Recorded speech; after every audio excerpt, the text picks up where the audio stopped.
Okay. Hello, Andy. Hi, Mr. Rogan. Thanks for having me on. My pleasure. How you doing, man? You're all healed up? The bruising and swelling has gone down, as you can see, but the more serious injury was to the brain. You have a serious injury to your brain? Yeah, brain hemorrhage. What happened? From what? The mob beating, so they From were getting hit in the head? You got a brain hemorrhage? multiple times. Really? Contusions, yes. They were bashing me on the back of my head and to my eyes. So how do you know you had brain hemorrhaging, and how are you able to just walk around? Well, I started losing my balance after the beating. Mm-hmm. There was no police. I made it to the courthouse, sat down on the ground.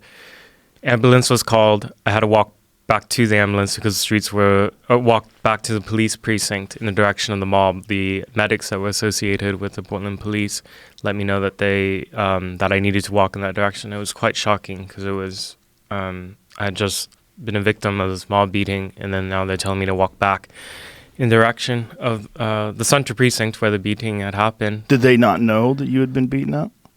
Well, let's set this up for people who are new to this and don't understand what happened. I'd been aware of you because you had written for Quillette, right? And you had become one of these, for whatever reason, controversial online journalists. And you covered Antifa quite a bit, and you covered a lot of the radical left. You were in Portland, and what was the exact rally that was going on? What was it called? Did it have a name? It was something like Protect Portland. So it was organized by Rose City Antifa and its allies. And by its allies, I'm referring to the local chapter of the Democratic Socialist America that came out to support them in numbers. And what are they protecting Portland from? They allege fascists. Fascists. But just in general, I mean, is there like a particular thing they're worried about? There were two right-wing events happening that day that they were counter-demonstrating against. There was one part of downtown, the Proud Boys were holding a flag-waving event that was completely peaceful. There was no actually flag-waving, American flag-waving? Correct. Okay. And a lot of Portlanders found that provocative and a manifestation of fascistic violence. And in another part of downtown, there was a men's rights activist who was holding a rally. It was titled for victims of domestic terrorism. It was an anti-Antifa event. So, a men's rights activist? Yes. That was doing an anti-fascist or anti-Antifa? Correct. Well, boy, seems like a whole lot to do about nothing. Flag waving and anti-Antifa. Okay. Yeah, can I set the context for the city of Portland? It's a mess. You have listeners and viewers all over the world. So Portland, Oregon is a extremely progressive city in the Pacific Northwest of the U.S. And I call it a political monoculture because really it's not just... You're more likely to find open socialists there than you would find like a regular Republican or conservative. And within this sort of echo chamber of just leftist politics, it's become also a hotbed for far left militancy. So Rose City Antifa is, you could call it like the local chapter movement of Antifa. It's one of the oldest in the country. It's very large in Portland, and they hold what you could call protests, but they're protests that always devolve into riots where they essentially take over parts of downtown and attack people, attack their ideological opponents, and do it frequently with impunity. I mean, I wasn't the only one attacked that day. There were two other people who were bashed on the head and had very severe lacerations to the face and head.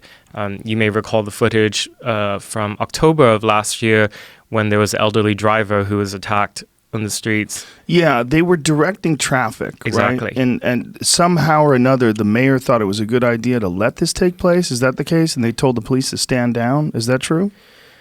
So I mean, the next part of this journey for me will be the legal aspect of it. And it seems like something stinks in Portland. The issue is really not with the rank and file officers. They're following orders to not intervene. So I had been assaulted and criminally harassed before the mob beating. People were throwing milkshakes at my face and head within eyesight of police who were watching in downtown.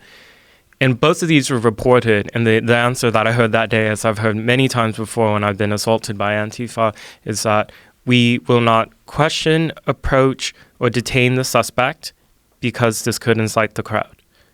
Okay, so this is why this has exacerbated, or this is why this has become such a big deal in Portland, because of this attitude, because Portland seems to be the hotbed right now for this kind of stuff. Is that fair to say? I think it is. So is this the mayor? I mean, who's the one who's giving the orders to the police to tell them to allow this stuff to take place?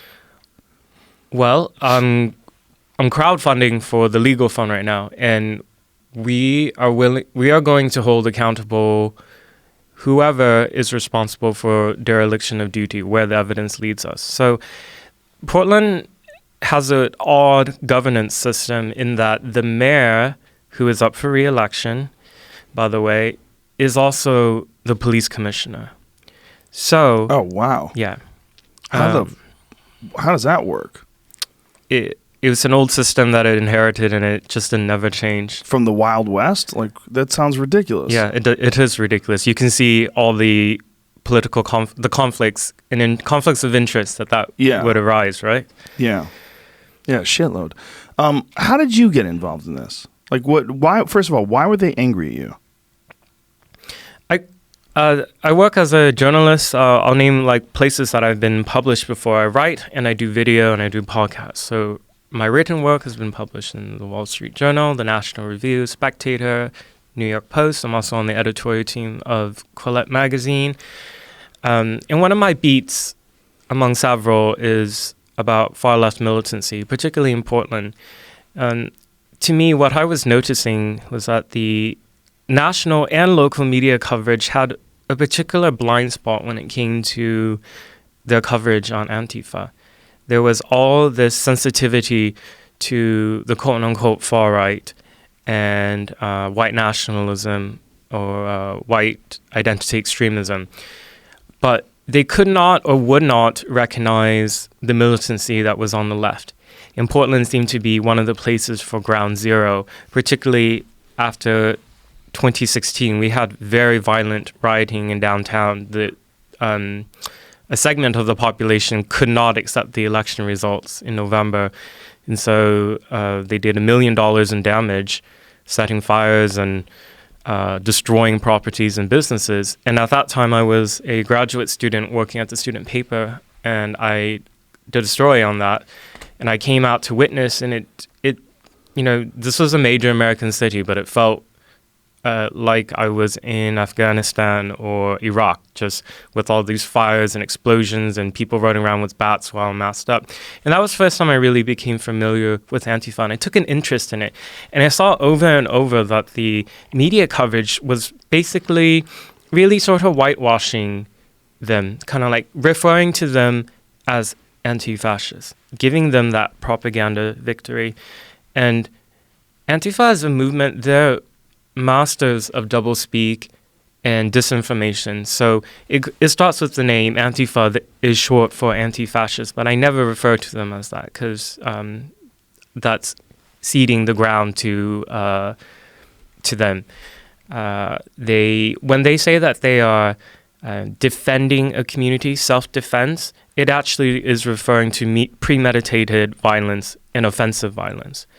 So I started going to covering this more and more. After I left the student paper, I started writing for some national and international publications, and internationally there was a set of readers who were interested in what the hell is going on in Portland. Why are there these continued scenes of street brawls and anarchy over and over? What are the variables that are causing this? And I thought that I could try to shine a light on it. And by doing so, Antifa became enraged with my work, and particularly they've hated me since last year, but they started really escalating on the 1st of May Day. So this year was when I was physically assaulted by them for the first time. They were very upset that I wrote a story for the New York Post where there was a series of, and this is one of the other beats that I work on, is hate crime hoaxes. Portland earlier this year had this huge panic over serious allegations of LGBT people claiming that there were marauding right-wing gangs driving around, trying to kill people with bats, with hammers, trying to kidnap them. And these were all rumors that were reported on social media. It caused a huge frenzy. Even the mayor had to come out and, issue a statement about how he was concerned. There was an emergency town hall with the local queer center. And so I started looking into all these allegations. There was 15 of them.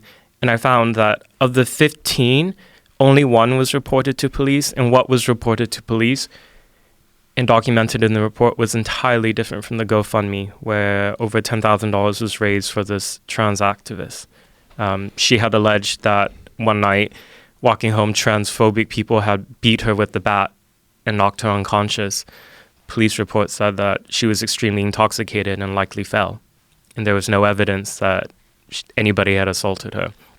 So when this story came out, because Antifa and the Democratic Socialist America in Portland were really involved in peddling this hate crime fear in Portland, and I just kind of, threw water on this panic that they had been flaming. And so on the 1st of May, there was a riot that I was covering, and one of the masked Antifa people went up and sprayed me with, I think it was bear mace, some type of chemical that blinds you and burns you. Yeah, I saw that video. Yeah. So there was no police that was there. That Antifa event was publicly advertised on Facebook and all that. So over and over, Antifa is very transparent about their calls for people to come to their stuff and to engage in this physical confrontation that they call self-defense. And the police either stay away or on purpose or are told to stay away. So it's very confusing because when you watch the videos, they're just macing people. They're macing people who disagree with them. They're yelling at each other, and then someone will come along and mace people. And for the police to not step in and do something, I don't think there's another city in the country that would allow something like that. It just doesn't seem like it makes any sense at all, because you're not talking about people that are being physically attacked and that are macing someone to protect themselves, or even a threat of being physically attacked. They're just disagreeing with each other and yelling at each other, and then someone will come along and start macing people. And I've seen it many times. And I think there's also a real problem with people wearing masks. Whether their ideology makes sense or not, when you put people in masks and then you have a bunch of people yelling and escalating, and then there's teams, there's team Antifa versus team, anybody opposing them, they feel is a white supremacist or a Nazi. And this is just how they've chosen to frame it, to dehumanize people. And then you see them attack people. I'm sure you're aware of the girl who got maced in the face because she had a hat on that said "Make Bitcoin Great Again," but it was the same color hat as the "Make America Great Again" hat, and she got maced in the face. And she got hit with something too, right? Didn't she get hit in the face with something? Anyway, this kind of shit is really weird. It's really weird and disturbing to see these young people with these idealistic versions of what they're doing. I think a lot of the people that are involved in that really think they are fighting fascism.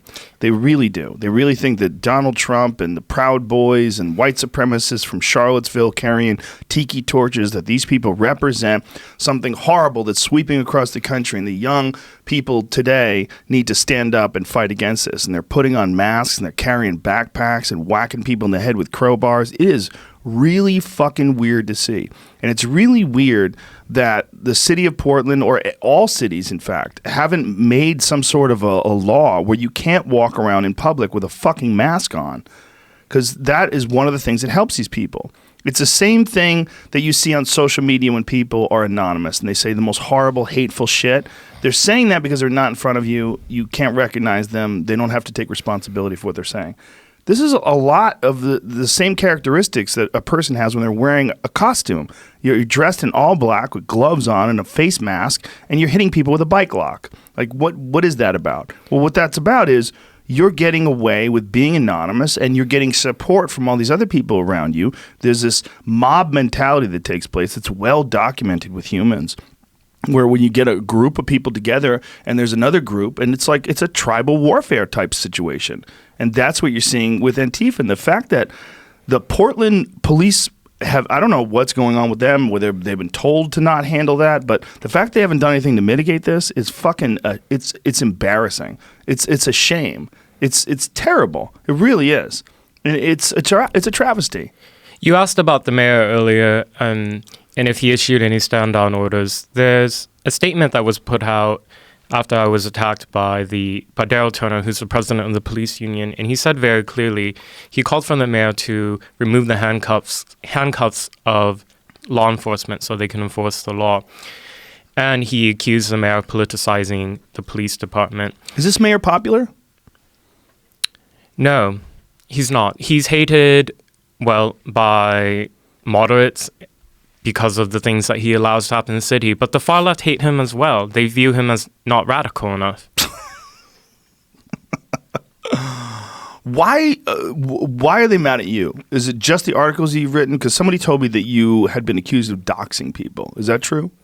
Absolutely not true. So this is such an outrageous defamatory claim. So what happened was on May Day at that riot, there was one of the Antifa women had charged in to participate in the fight during the brawl, and one of the right-wing person, he was wearing a mask, I don't know who he was, allegedly had hit her on her head, near her head, on her neck, somewhere like that. She was knocked out. I recognize this woman from her activism that day as the person who sabotaged the sound equipment when James Damore came to Portland State in February of last year. That was an event that I was involved in organizing at Portland State University. And we should just explain to people, James Damore is the author of the Google memo that was talking about women in tech, that was wildly misrepresented what he had said, and people had claimed that he was this awful sexist.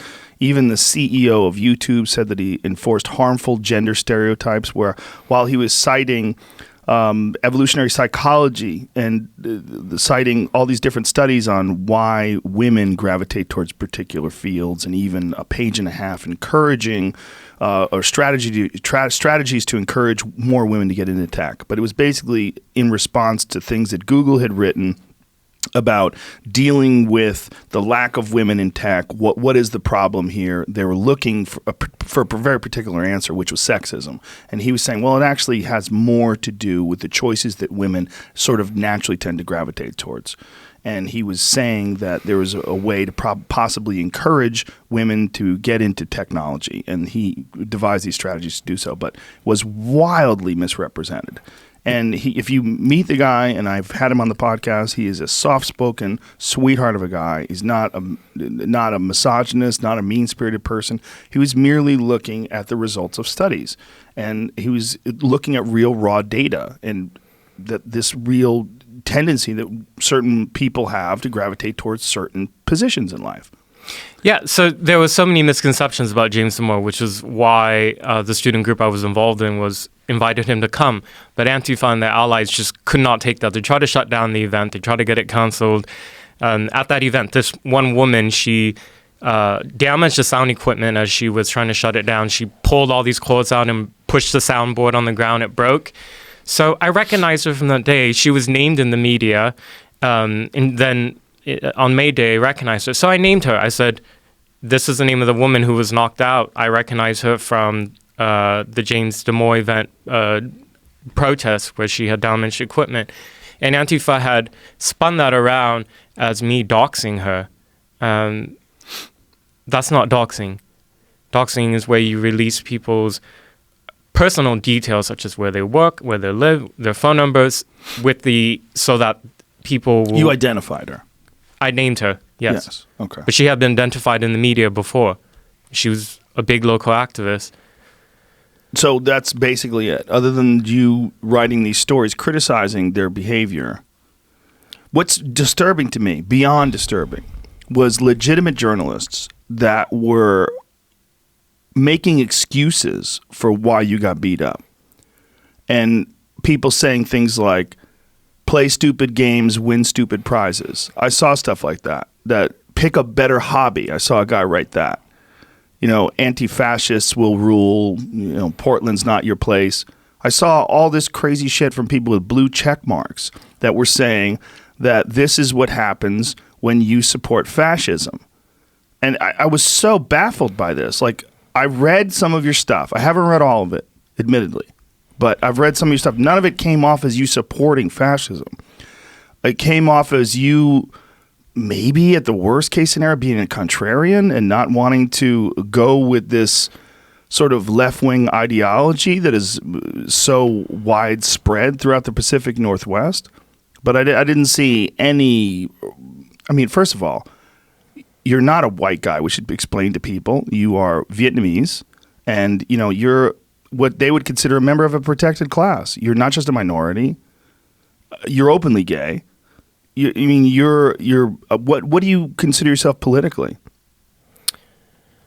I've been avoiding labels for a while. I think it's interesting that a lot of the coverage on what happened to me always qualified my who I am as like a conservative journalist. Well, the worst thing is the way they're labeled Quillette. They said you work for far-right newspaper or magazine, Quillette, which is not the case at all. That's not true.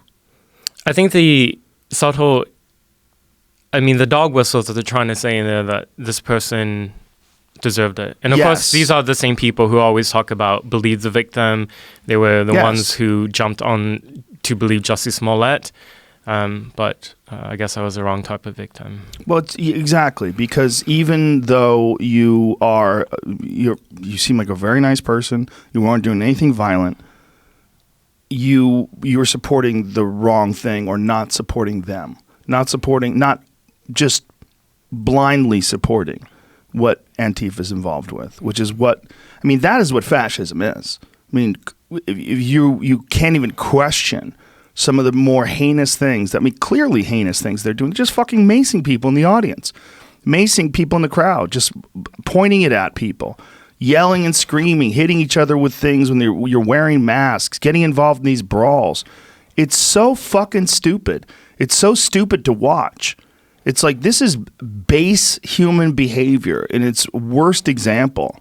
And the fact that this dumbass fucking mayor thinks that this is a good idea to let this play itself out. This is how people get shot. This is how people die. When you allow a certain amount of violence and when you condone or don't do anything with violence that you can't defend, like violence against a person like yourself. I saw those guys hitting you in the back of the head, throwing milkshakes at you where you're just trying to walk away. You weren't doing anything. Yeah, you asked me at the beginning, how did I get the brain hemorrhage? So the video that's gone viral out there is actually the second half of the beating. I don't know if there's video of the first half. Hopefully there is through CCTV or something. But there are more hits to my face and my head. And so when I went to the hospital, because of the nature of the contusions on my head, they did a CT scan in the ER, and that confirmed the subarachnoid hemorrhage. So what started it? What was why did you get hit? Okay. 29th of June. Okay. That would be 10, 11 days ago from now. And so there was that demonstration happening. Antifa was rallying to oppose the far right. They claim oppose fascists. I was excited to use my new GoPro. I was a bit nervous. Going to the event, I was nervous because I'd been targeted just 2 months earlier, right? I left my house with a helmet, got in my car, saw briefly... You wore a helmet? I had a helmet. I did have one. Saw a reflection of myself, took it off, decided I don't want anybody there to get the impression that I came... Because they already accused me of being a Nazi and far-right and white supremacist. I didn't want any of them to then perceive me by the fact that I came with a helmet as possibly a combatant. So can I you left be it a at home. Vietnamese white supremacist? Is that possible? In their eyes, yes. Hilarious. This goes to the bigger issue that I've taken issue with how flippant people use these accusations of not just racist or being Nazi or far right, but it's like part of what makes Antifa so dangerous is that they feel that they are morally justified in their brutality. Yes. And they get actually a lot of morale from progressive and left-wing media. So after talking about what the attack, I would like to talk about how the actual militant Antifa people is small, those who are going out and doing the violence. The larger group, and those that I find more concerning actually, are the non-violent Antifa. You find those more concerning. Why? Because they work to mainstream Antifa's tactics and ideas. Like now, doxing by Antifa is kind of seen as, well, these people deserve it. Do people not realize, like, when you're doxing, releasing your address, as happened to me, your family's address out, it puts this constant state of fear in you, even when you're in your own home. Like, I don't know if they realize that. So there's the doxing, and then, of course, the punch the Nazi meme was meant to be cute and funny. But when they label such a large segment of the population as Nazis, it's going after a lot of people who are innocent and law-abiding, such as myself. Well, they're also calling Jewish people Nazis, exactly. Which is insane. And then now more recently, the milkshaking was seen as this cute, non-violent form of political dissent. As you saw in the video, after I was getting beaten, I was trying to get away, and then they were pelting all these liquids at my head and in my face, and that blinded me. I couldn't even see really which way to leave. So to backtrack a little bit, sorry, and I'm jumping all over. It's okay. The march was right in the heart of downtown. Just before I was attacked, they were chanting, "No hate, no fear." This is the irony of it. I remember that very clearly. The crowd was chanting that. I was walking towards the front of the demonstration, thought I would get a wide-angle shot on my GoPro. Before I could get there, somebody bashes me really hard in the back of the head.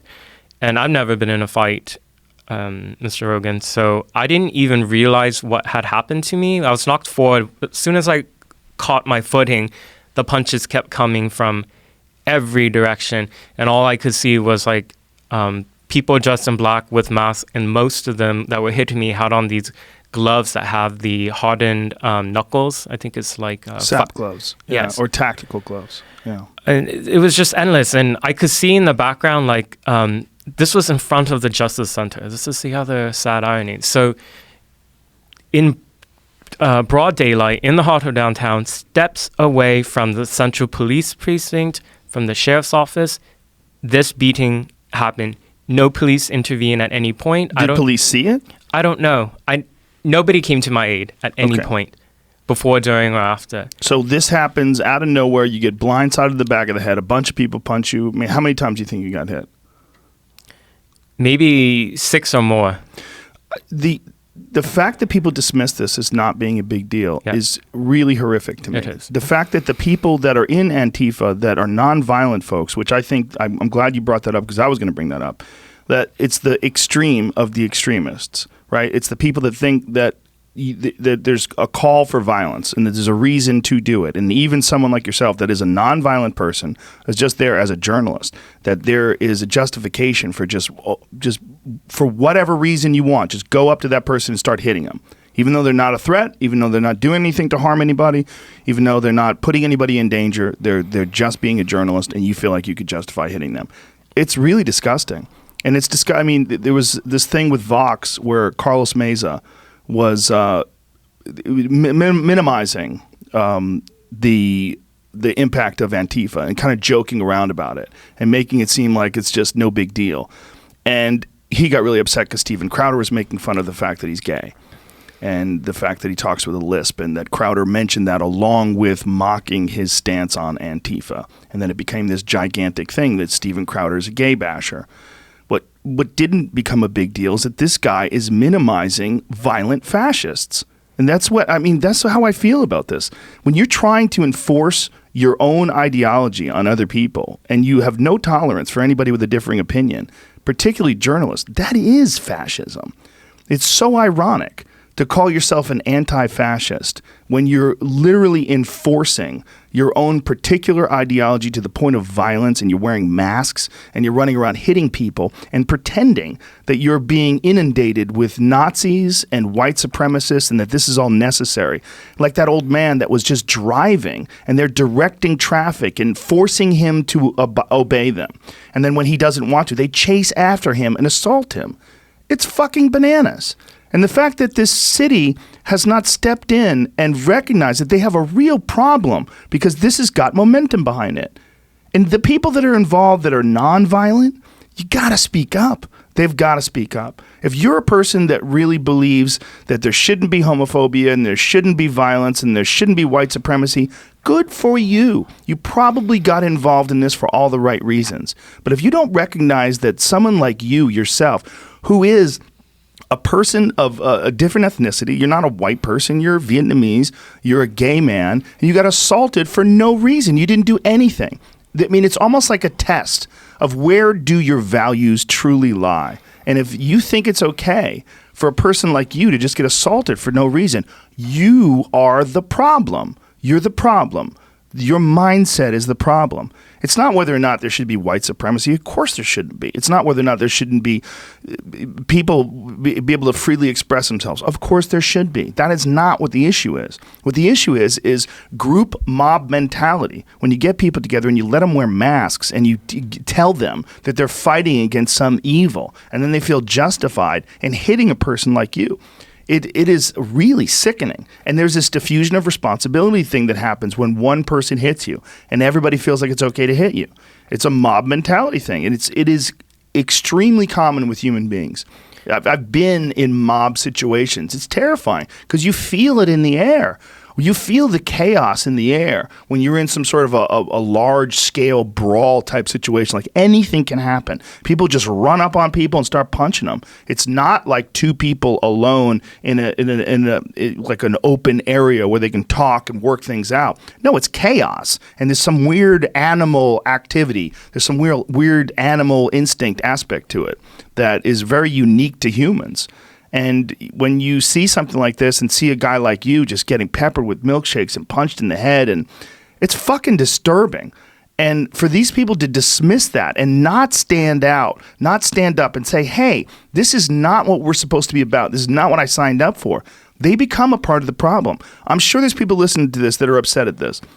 Because maybe you support Antifa, you support their ideology. Think about what you actually support. Think about what this is really all about. What you shouldn't be supporting is people wearing masks, running around fucking hitting people. You ain't changing shit with that. All you're going to do is call for more people with masks from the other side. If people feel like right-wing people are being attacked, and I don't think you're even right-wing, are you? I mean, if you had a gun to your head or a mace to your face, would you say you're a centrist? What would you say? I think it's fair to describe me as center-right. Center-right, okay. Which is fine. It should be okay. I mean, we should be allowed to have disagreements of ideologies and of political persuasions, political leanings. But it's twisted. And it's twisted the way it's being depicted in the media. It's very strange how it's being dismissed. It's very strange. And that there's really people in 2019 debating whether or not it's okay to assault journalists. It's fucking madness. Well, we've been seeing the build up to this for years. Political violence coming from the left is seen as moral. And unfortunately, even those working in mainstream media have at times excused or found that type of violence good. I'm thinking of Chris Cuomo and Don Lemon at CNN. Yes. And I wonder if that played a role in why they were the only center-left broadcast news network to invite me on to speak. No other left-of-center media has invited me on to any of their shows. And when they had you on to speak, what was their attitude about all this? I think the host was very respectful and fair. Who hosted? Who was it? John Brennan, I think. So you think they were respectful and fair. Did it bother you that people like Chris Cuomo and Don Lemon had openly supported Antifa? It did.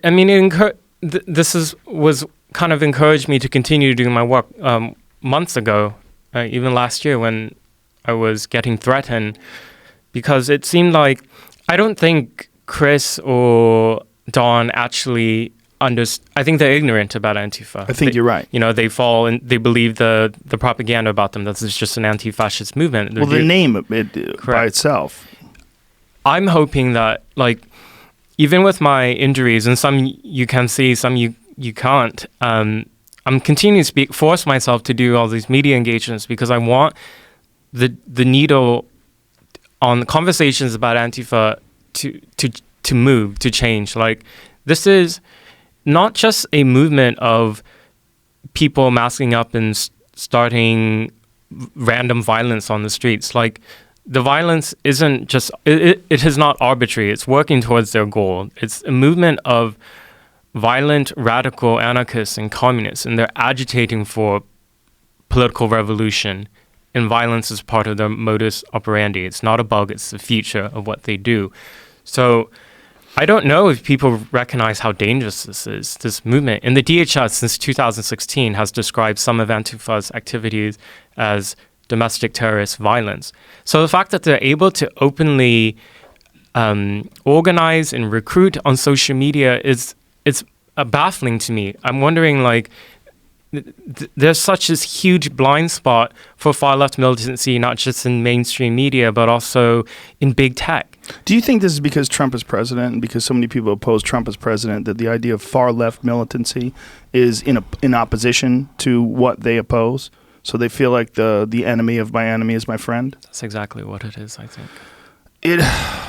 What Eric Weinstein had a great point about this, and he said one of the real issues is the cowards of the left and the cowards of the right that are allowing the extremists to do the work for them. So when people see someone like the Proud Boys running around attacking people, even the Proud Boys, you have to realize that they started off as a joke.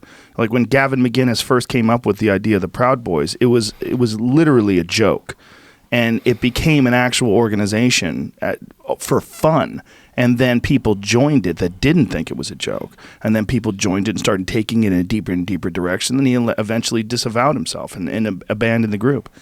You see that? I bet you see the same thing with Antifa. I bet the idea initially was, hey, we see these tiki torch carrying assholes in Charlottesville. We see that guy with the car ran over the girl who was a protester and killed her. Like, this fucking shit has got to stop. So we have to organize. We have to do something.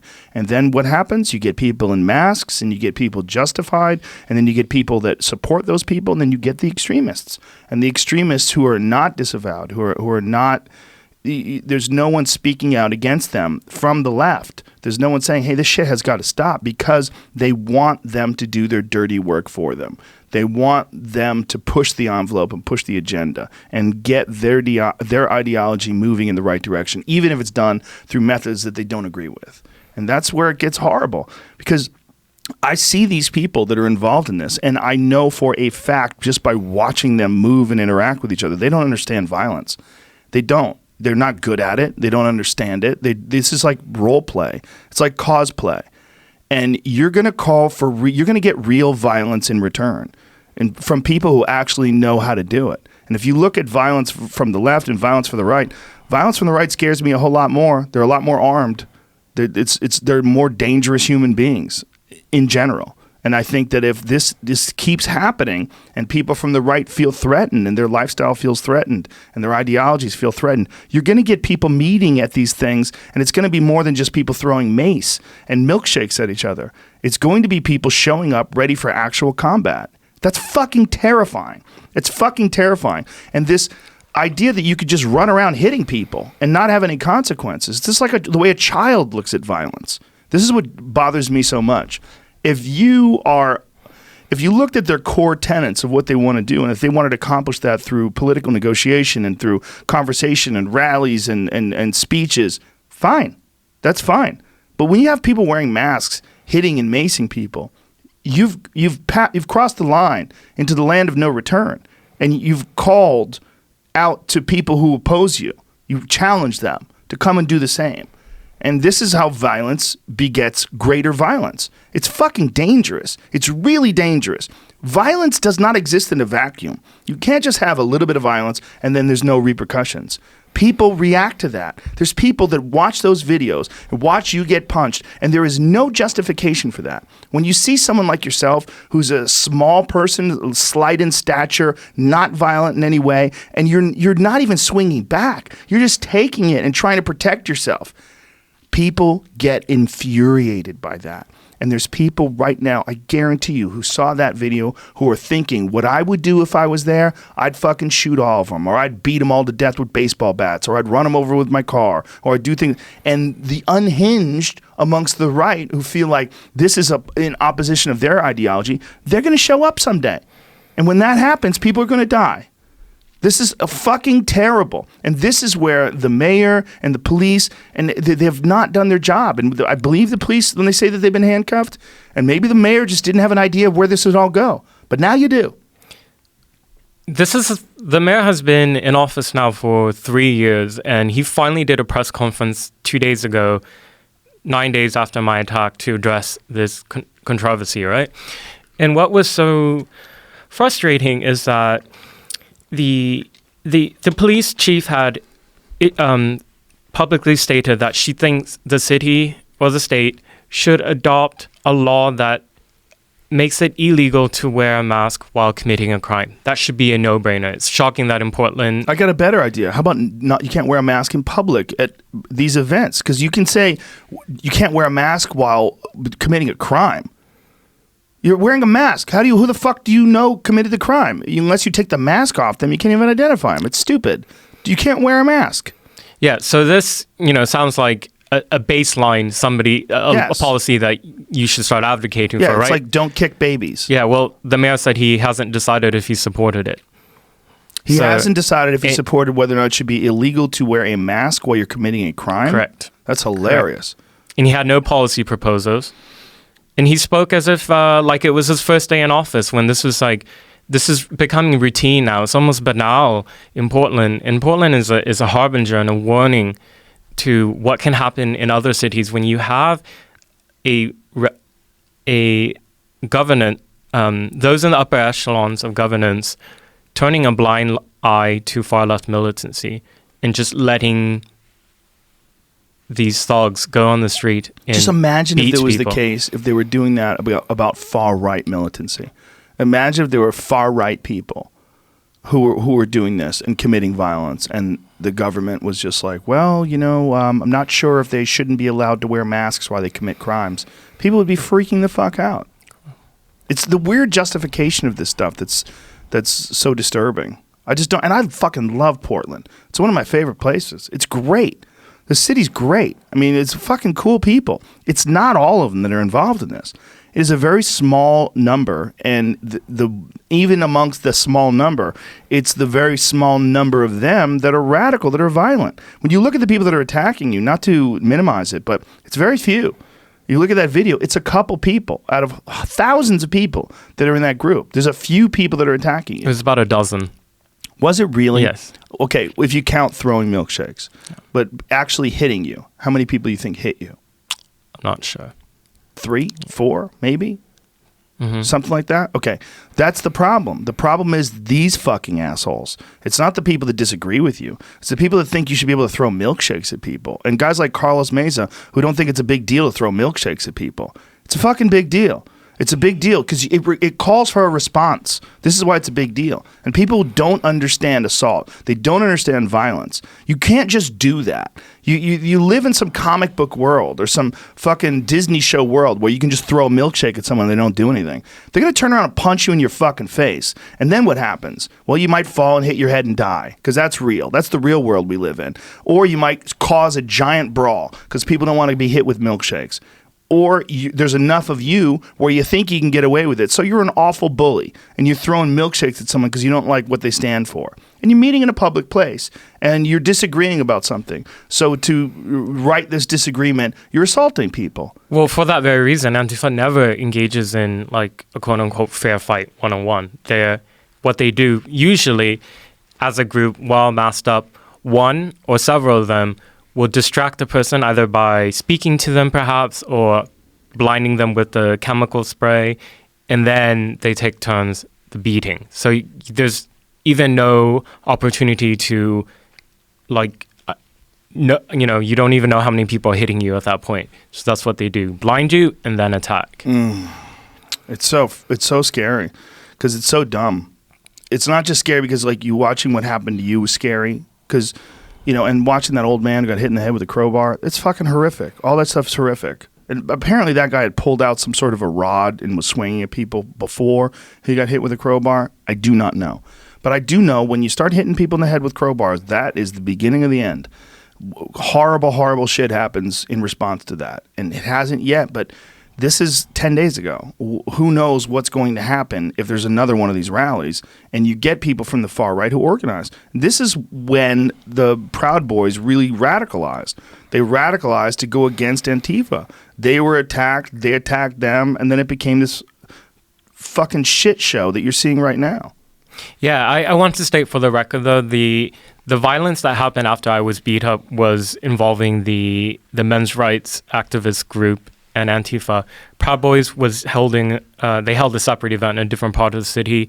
As far as I know, there was no conflict with them. In this particular event. Yeah, in this particular event. So who was the men's rights guy? It was actually a woman. A woman who's a men's rights person? Yes. That's hilarious. She must love dick, right? If you had to guess. No comment. Sorry, I'm a comedian. Yeah. Couldn't help it. You don't even have to say her name. So she organized this thing? Yeah, I would say. Here's the other thing. What needs to be stated as well about, I guess, the right-wing movements that are in Portland or come to Portland to do these events. There's an element of being a provocateur as well, but that should never ever justify the violence. Because I mean, explain what you mean by being a provocateur. Well, for example, holding an event in the middle of downtown, titling it like an event, Justice for Victims of Domestic Terrorism, and then having a picture of Antifa, like that is, it's an inflammatory. They're inviting them. Yes. It's an it causes a reaction. So there's an element of coming in and seeing, let's enrage these lunatics on the far left or whatever.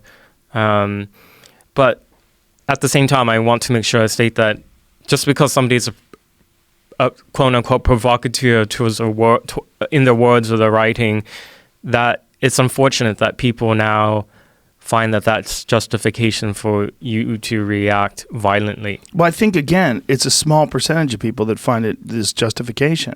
When you look at the number of people that were there, what is it, thousands of people? How many people actually engaged in violence? Small number, but... Small number. That's the problem. It's important to note that they got morale from the crowd who were cheering them on. The cowards who don't disavow this horrific action. They cheered them on, laughed and clapped as I was getting beaten. And then the other thing about the people showing up in numbers who don't engage in the violence is they are like literal human shields. They dress the same, so they make it easy for the few violent militants to melt back into the crowd. Right. Exactly. And these people also watch the cops, and they keep an eye out on potential outsiders as well. And it's become a game. It's become a game, and it's become a gigantic team war. There's our team versus their team. It's literally like playing a childhood game. It's really disturbing, man. And so since this, has anyone from Antifa apologized about what happened to you or disavowed the actions of these few extreme violent people? Of course not. Antifa has an iron fist on the people who support its movements. They don't allow any type of dissent. Actually, in their press releases, you can call them, they explicitly state that even if you disagree with our tactics, you will not publicly state it. It's to create, I guess, this image of unity, right? For a quote-unquote... Even if you disagree inside the organization? Yes. So how organized are they? They are Do they have a leader? in terms of Antifa, as we understand it today, really crystallized only after 2016. There's been very little academic research into how they're actually organized. But basically, as a movement, they have essentially cells across the country that are semi-autonomous, united by an ideology of anarchy, anarcho-communism, and their support for violence. So it's not so much a group itself, it's the people who are part of that movement are drawn from other actual groups. They draw from the DSA, they draw from various workers' unions, other anarchist groups.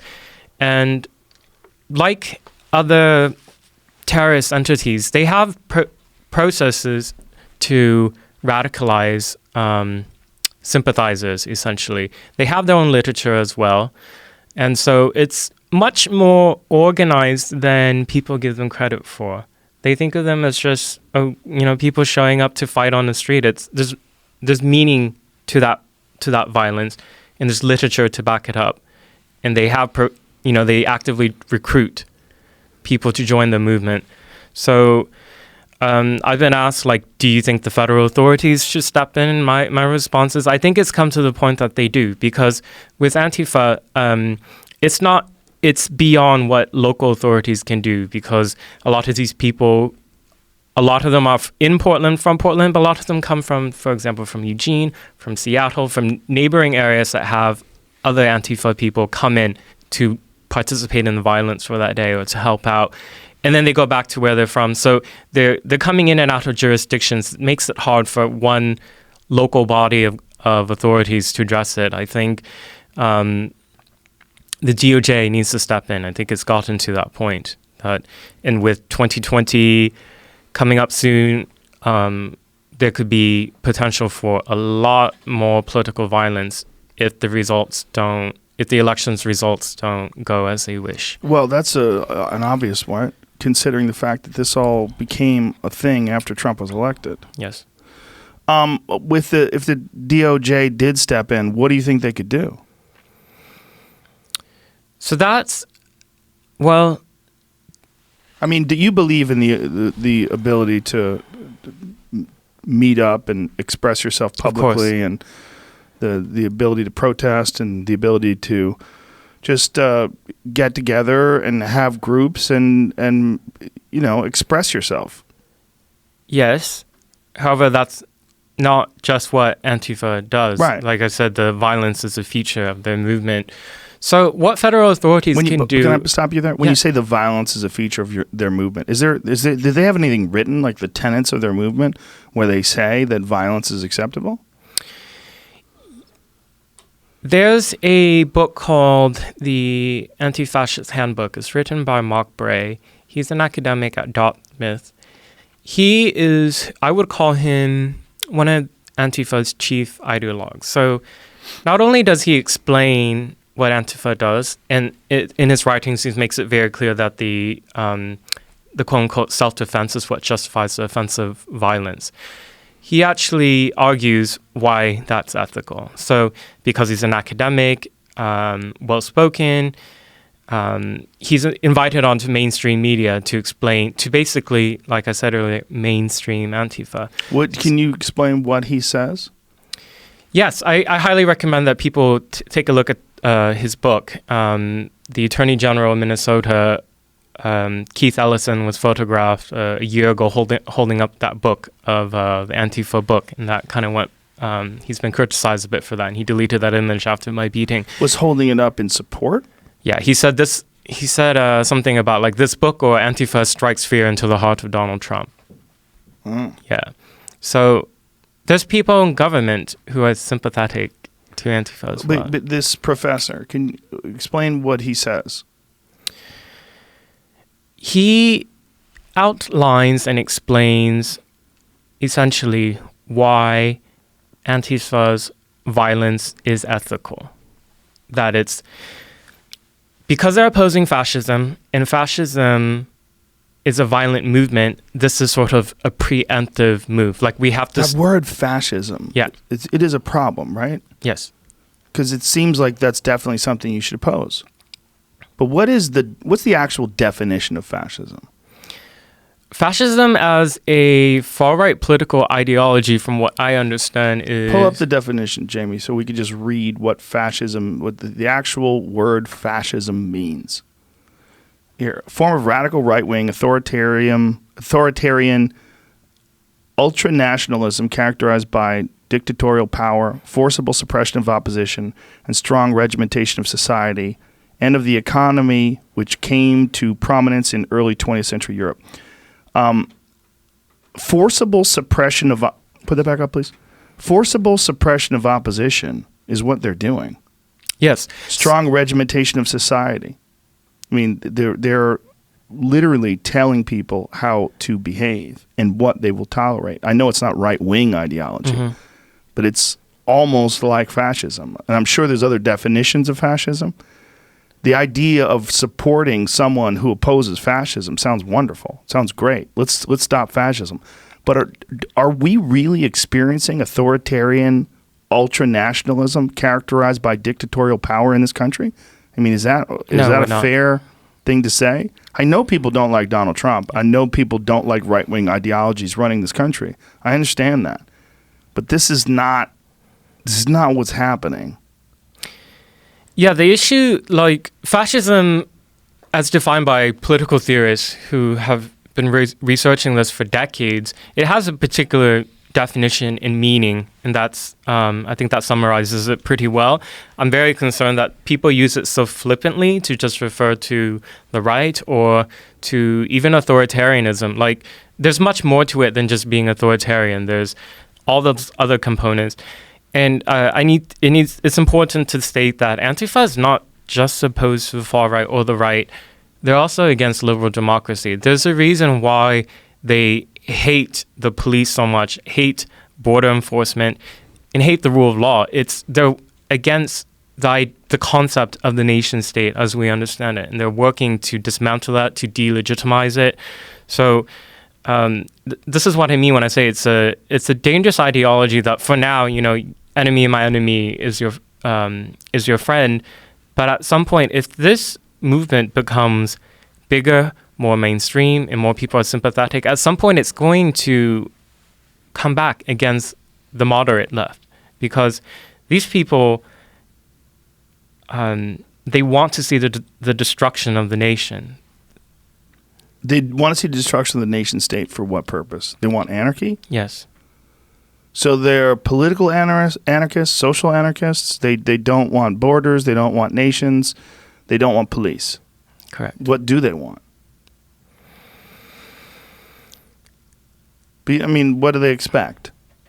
What's the ultimate goal? They seem to believe in a utopian Marxist ideas, right? Of this redistribution of wealth, where we can only be truly equal and egalitarian when we dismantle everything about the country. So not just, its institutions, the rule of law, but the state itself. Like, everything just has to be broken down and start over because it's irredeemable. I'm not quite sure they've, Antifa, I can't think of where they have had, if there's any somewhat comparable examples around the world of what it looks like for them to do state building, right?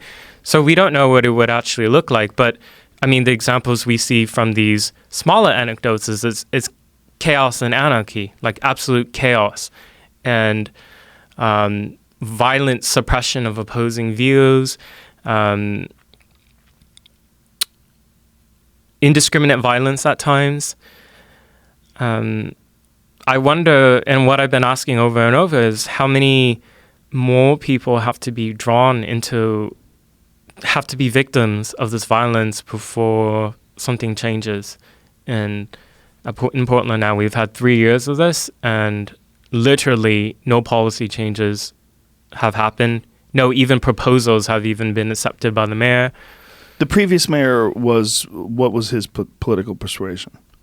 Or her? I don't even know who. These are all, the people who become elected mayor in Portland are typically establishment Democrats, right? So they themselves are moderate, very much, in the vein of a Hillary Clinton type of thing. But there's a constituency in Portland that they have to play to for votes, which is the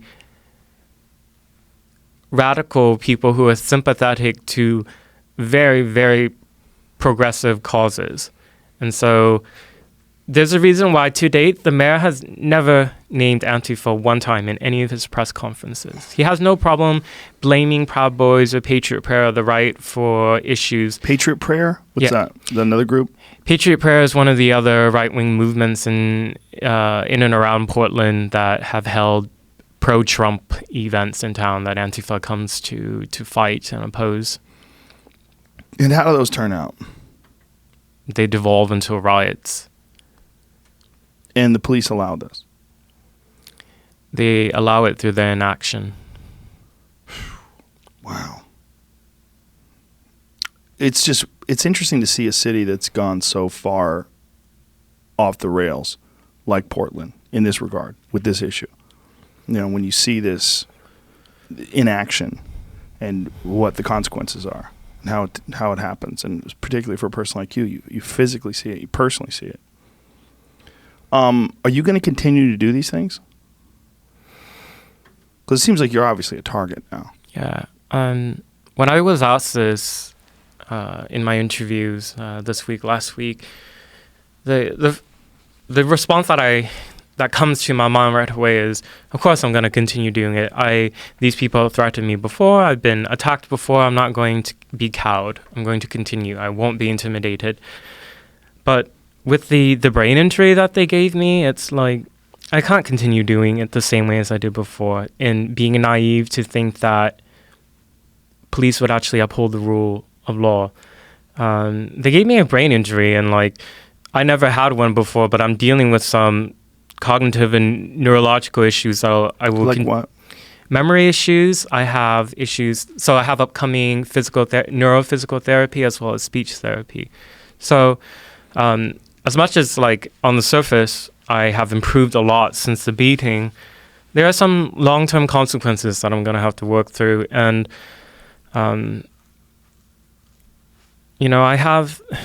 to be honest, I have certain fears and anxieties of being in Portland. I've continued to receive threats, violent threats, and they've been reported to police, and just people promising to make sure next time that I won't even be able to walk away, that they will repeat what happened to me when they see me on the streets.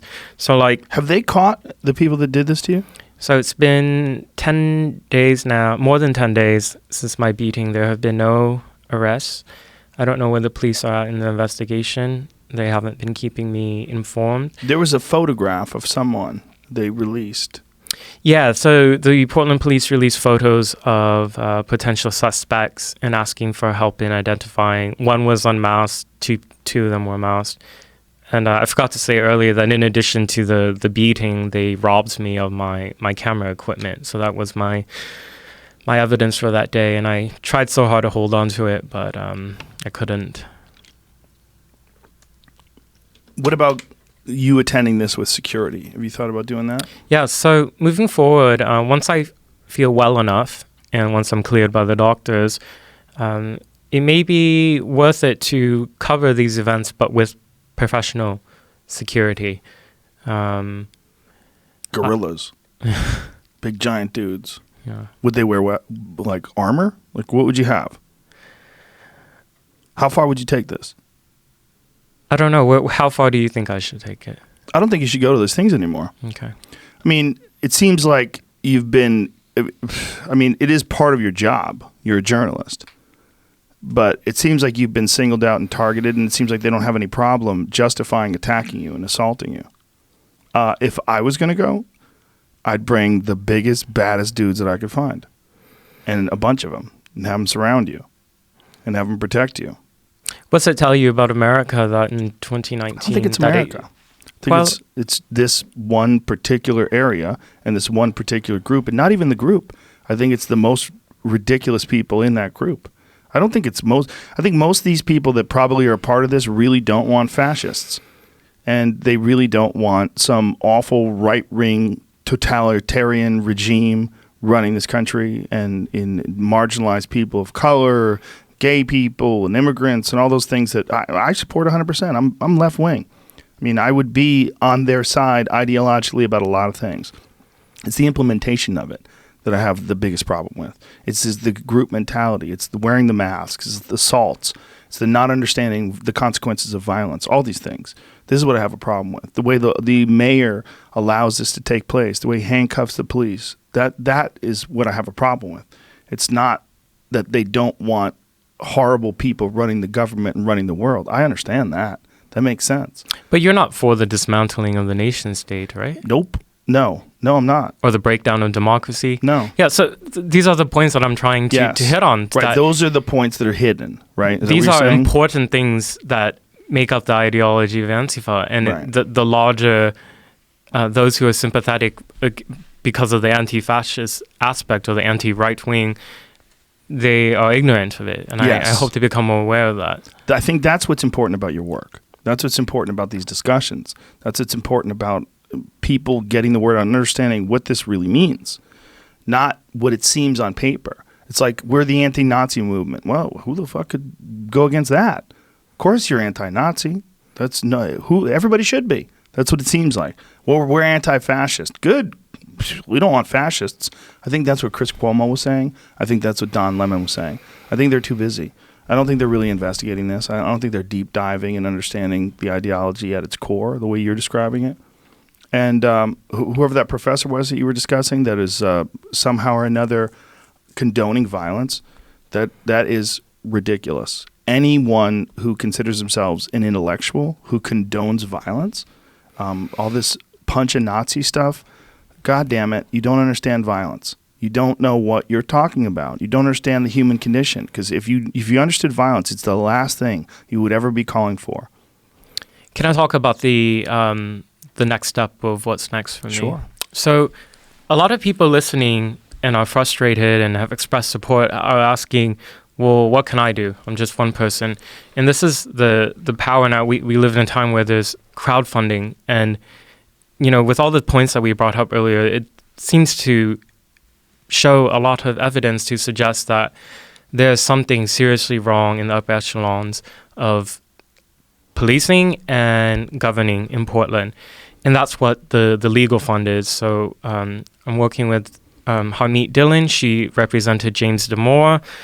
She's taken me on as the first client for the nonprofit that she started called, if you go to Publius Lex, PUBLIUSLEX.com, you'll see information for how you can donate. And anything helps. And lawsuits, if they happen against the city or mayor or police department, it costs a lot of money and takes a lot of time. There's a lot of overhead costs and the amount of people you have to take in to do to do your investigations.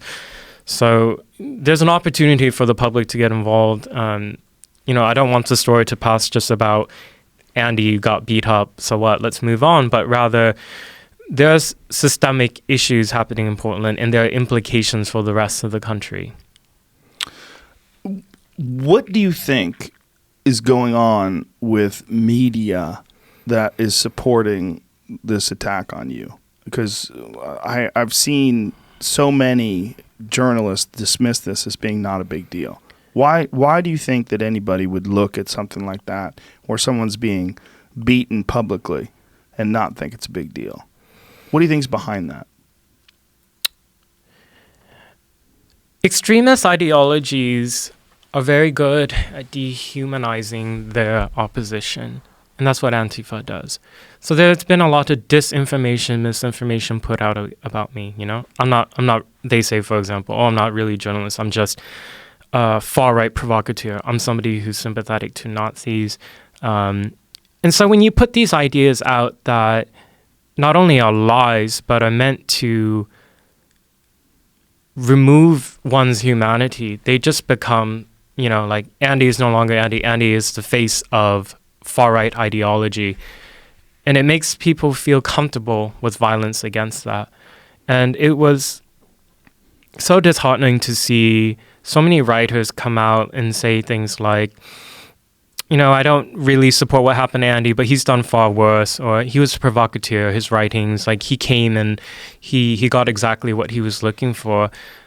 what happened to me should happen to nobody, much less a journalist, right? Like, this is in a major American city. We're not, this is not in Afghanistan or Iraq where the state is weak. We have a strong state. We have police force. Why are the laws not being enforced? Why are citizens having to suffer? Why are there no arrests? Why are there no arrests? It's really absurd. And it's obscene. Yeah. When is the next one of these things supposed to take place? On the 17th of August is supposedly the next event. I think the Proud Boys have announced that they're encouraging all of their members across the country to fly into Portland. And it's always fucking Portland. Yeah, they're kind of reacting, I think, to the 29th of June. So we'll see what happens. I'm concerned. Are you going to go? I don't know. You should go and get a Pope Mobile. Okay. Let them throw milkshakes at the Pope Mobile. Okay. Get a big old fish tank. Put some wheels on it. Have some giant dudes push you around. I'm joking around about it, obviously, to try to make light. But okay. Do you really think you're going to go? I don't know if I feel safe. And I hate using... Well, you shouldn't feel safe. Well, I hate using the language of the identitarian left, like I feel unsafe and all that. I'm trying to remain rational. Okay, but you were assaulted twice. And I continue to receive threats. You were assaulted, what, in May? Yes. And then you were assaulted again in June. Yeah. Yeah. So... And you continue to receive threats. Yeah. Is this necessary to go to these things to cover them?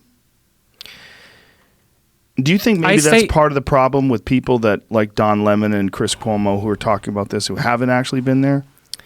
That they really don't understand it, and maybe you do because you're covering it with boots on the ground? You got it. When you're all the way in New York City and you work for elite media and you always, even when you travel to protests, you have a very large crew of security around you. It removes you a bit from the reality of the situation. And I don't think any of these people who are opining on these mainstream media television shows have actually embedded themselves to covering these violent riots that are happening in Portland or in Berkeley. How many of the people that are involved in Antifa do you think really understand that they're trying to dismantle the government? Really understand that they want the state to dissolve? I don't have a number for that. It's definitely small. It's the same people who engage. It would probably be around those who are engaging in violence and those who are aiding in that violence. For example, creating shields or whatever, allowing them to hide among them. Those people, I think, understand very much what the ideology is. Those people who come unmasked, and just read the Facebook event page, oppose fascists, come protect Portland, those people, I think, are ignorant of the ideology behind the movement and groups that are organizing these events. I can't put a number on that. And this is like where there needs to be research by academics and think tanks to look into, and this is where federal authorities need to be looking into as well. Like, how are they organized? Where are the businesses that are helping them fund some of their causes? Because they, when some of their members get arrested, they have money for bail. Who's involved in funneling that money? Who's helping to disperse their literature that they use to radicalize people? Like, this requires research and intelligence gathering, and as far as I know, it's not being done. There's a real concern among some people that we're entering a phase of this country where there's a real possibility of having some sort of a civil unrest, civil war. When you see something like these Portland events, when you see this kind of chaos, do you think that that's a valid concern?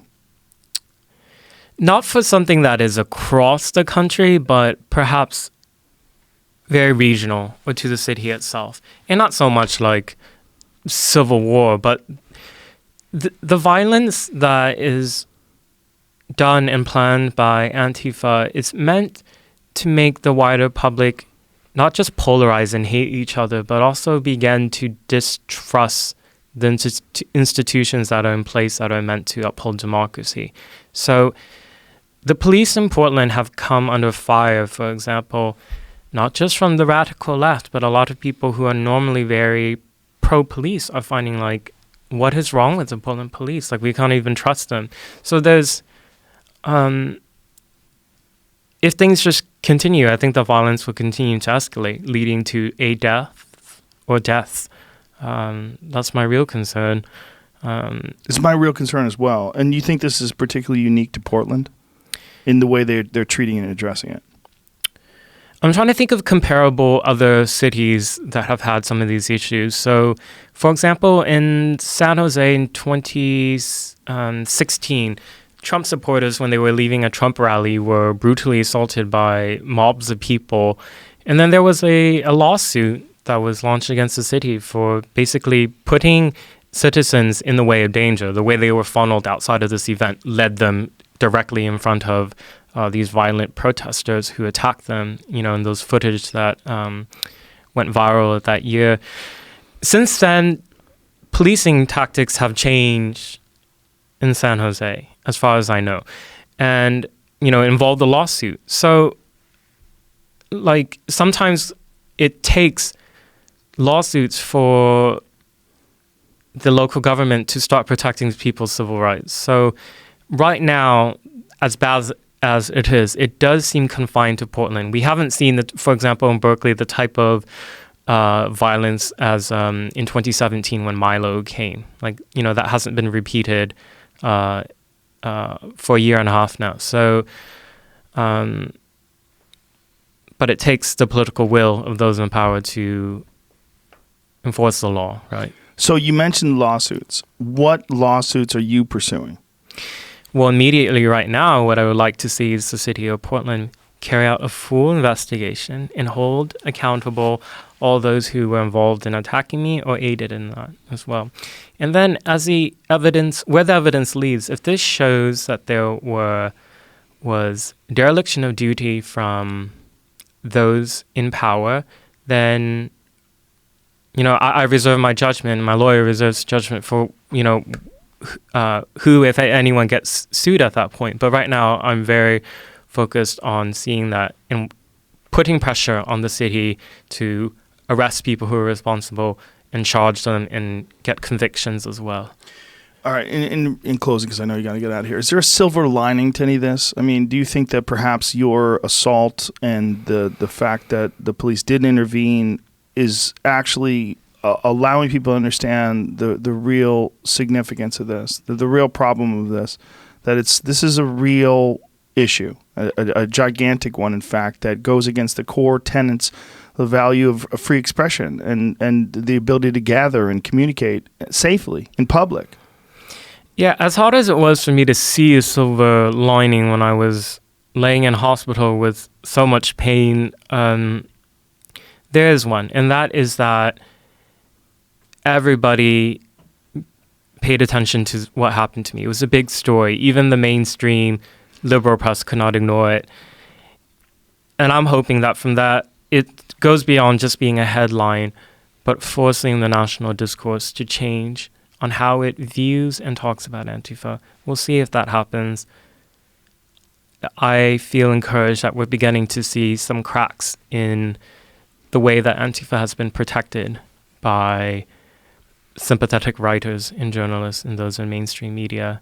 I mean, the fact that Keith Ellison deleted that photo that he shared a year ago, right after I was attacked, I think indicates that even he faces a certain pressure that it may not be good for a mainstream politician to so actively promote this movement. And I hope it continues to move in that direction. If you had a crystal ball and you were looking at the future, what do you think you would see? Well, based on the press conference that the mayor did 2 days ago, him not having any proposals, it seems like more violence has to happen. All right. Andy, I hope you're wrong. Me too. But thank you for being here. My pleasure. All right. Take it easy. Thank you. Stay safe out there, will you? Thank you. Smile, too.